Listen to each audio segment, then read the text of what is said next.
Во ова издание на Newsflash ке гледате. САД побарале 24 руски дипломати да ја напуштат државата по истекот на нивната виза, откако претходно Москва отпушти десетици вработени во Американската амбасада.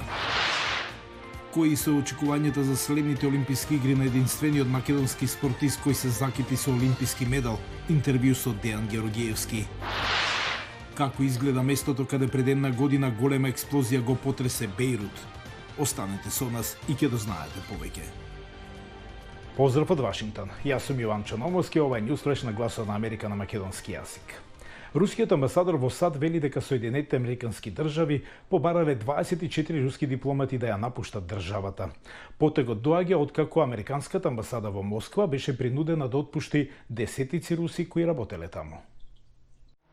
Американските официјални лица велат дека не е политичка игра за да одлуката 24 руски дипломати да ги напуштат Соединетите американски држави до 3 септември. Портпаролот на State Department Нед Прайс рече дека тоа е дел од процесот за обновување на визите на руски дипломати кои работат во САД, што се случува секои 3 години. Тригодишниот лимит за траење на визите на русите не е ништо ново. Кога визата истекува, овие лица се очекува да ја напуштат државата или да аплицираат за продолжување. Но руските официјални лица велат дека САД всушност ги принудуваат русите да си одат со затегнатите процедури за издавање виза. Потегот на САД доаѓа кусо откако Русија им забрани на САД да вработуваат руски граѓани и лица од трета страна да работат во Американската амбасада во Москва. Потегот ги принуди САД да отпуштат од работа над 180 локално вработени лица. Тоа, велат експертите, ставило уште поголем притисок врз амбасадата. Прашањето со визите е многу важно. На руси кои сакаат да ги посетат САД им треба виза. Барањата се многу големи, што дури на голема амбасада како во Москва и треба дополнителна помош. Токму поради тоа владата на САД вработува локалци откако ќе ја провери нивната историја, за да може да помогнат со визите. На некој начин тоа е чекор кон подобра соработка. Планот на Кремљ да се стопираат руски државјани да работат во Американската амбасада беше најавен во април. Ова е дел од долгата дипломатска војна на пониско ниво меѓу Вашингтон и Москва, која се случува уште од администрацијата на Трамп. Тензиите достигнаа кулминација во март годинава, кога рускиот амбасадор во САД Анатолий Антонов ги напушти САД за да има консултација во Русија. Подоцна, американскиот амбасадор во Русија, Џон Саливан, беше советуван да се врати во Вашингтон за насоки. Двајцата дипломати сега се вратени на функција, но односот меѓу двете држави останува студен и покрај средбата на председателите Бајден и Путин во јуни. Експертите велат дека ова само ги потенцира проблемите во билатералните односи. Кремљ воведува многу опасни регулативи што се против нашите интереси, а ние треба да превземеме мерки за спречување на таквото однесување. И покрај дипломатското препукување, официјалните лица во Москва и Вашингтон велат дека се посветени за исполнување на долгорочните стратешки цели. Дејан Георгиевски е единствениот македонски спортист кој се закити со сребрен медал на Олимписките игри во Токио. Неговата цел за следните Олимписки игри во Париз ќе биде злато. Со него разговараше нашиот колега Мики Трајковски. Десетина дена по освојувањето на сребрениот медал, единствен за Северна Македонија на летните Олимписки игри во Токио, теквондистот Дејан Георгиевски вели дека дури сега станува свесен што направил за својата држава. Сите веќе легна, емоциите почнаа да доаѓаат како што треба.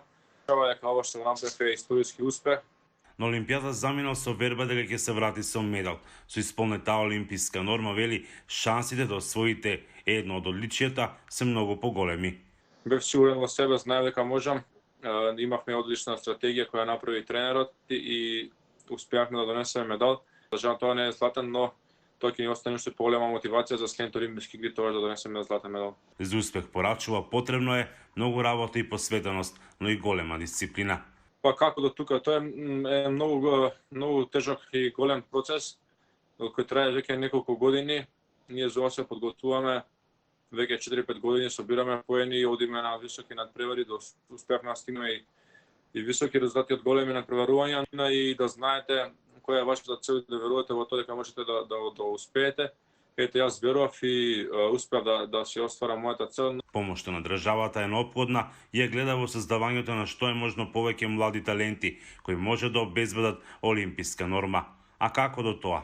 Секако треба се фокусираат повеќе на олимписките спортови, да се консултираат со луѓето од федерациите, да ги пренасочат према кои луѓе треба тие најубаво знаат од федерациите кои луѓе имаат најголеми таленти и најголеми можности, да се фокусираат на нив, да ги следат во текот на годините и да им пружат се што им е потребно за работа. Се надева дека ќе биде пример за помладите од него, чишто сон еден ден да учествуваат на Олимписки игри. Сега сум сигурен дека во иднина останатите млади ќе имаат во кого да гледат и ќе бидат свесни дека и тие може да донесат медал од Олимписки игри, да нивните очекувања да бидат уште поголеми. Што понатаму го очекуваат светското првенство во Кина и Президент купот. Президент купот ќе биде оваа година, тоа е турнир G2 кај што носат поени за Олимписките игри во Париз.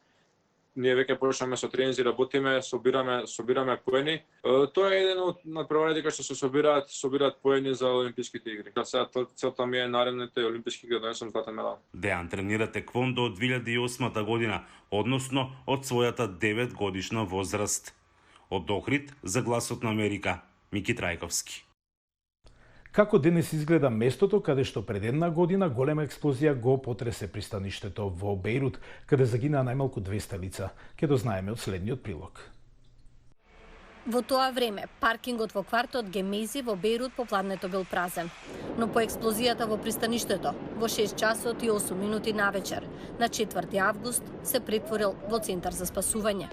Локалци и волонтери побрзаа на локацијата да помогнат. Населбата се уште има лузни од експлозијата. Многу згради не се обновени, а наоколу има скршено стакло.